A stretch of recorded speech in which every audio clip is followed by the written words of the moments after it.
The consolidation of hospitals has been a real thing, a real problem for the last 20 years, and it seems that it's probably reducing competition, and if you want to empower patients, you need more competition. Am I right that this is a problem? What are the causes? What are the solutions?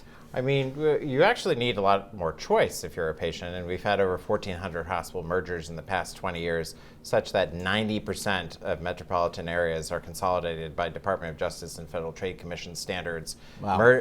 That degree of consolidation, it's almost like going back to the Gilded Age. Now we're going 1880s, except instead of the robber barons, you have hospital robber barons, and most of them, of course, are tax-exempt hospitals, conveniently. But transparency is a huge push and a huge potential positive for patients, right? Because if you know what your costs are, you can actually make better decisions. The problem is until the last couple of years, we haven't had any real price transparency. So we've got regulations on price transparency. Are they working?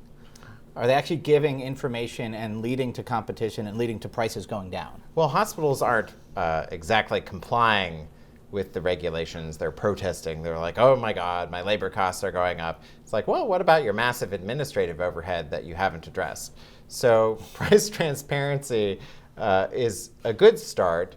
It also gets to another issue, which is site-neutral payment. So this is one of your favorite topics, is site-neutral payment. It's definitely one of my favorites. It's my pet policy rock. And it's a lobbying fight, because right now you've got the insurance industry and some others who are pushing for more regulation of this, and the hospital industry ardently resisting this. Well, I mean, of course, because it would cut into their profits. So explain to me how it works and why the hospitals would suffer and why patients might benefit. So it's actually sort of ingenious. Like, you got to give credit to the hospital industry, because what they figured out is that for certain types of care, they could buy outpatient practices and then charge more.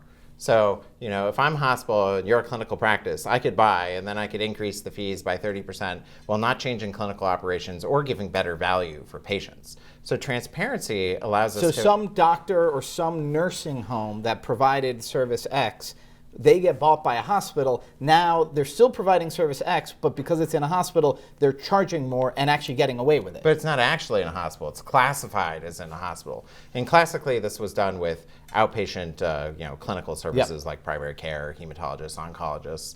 And so, with transparency, now it's more clear to patients that these costs are higher. This has been partially corrected through CMS actions and through congressional actions, but if we address this sort of what I call payment policy arbitrage opportunity, we could save over $150 billion for the Medicare program over 10 years. And that's not just for taxpayers, you're also saving money for the actual beneficiaries who would face higher prices.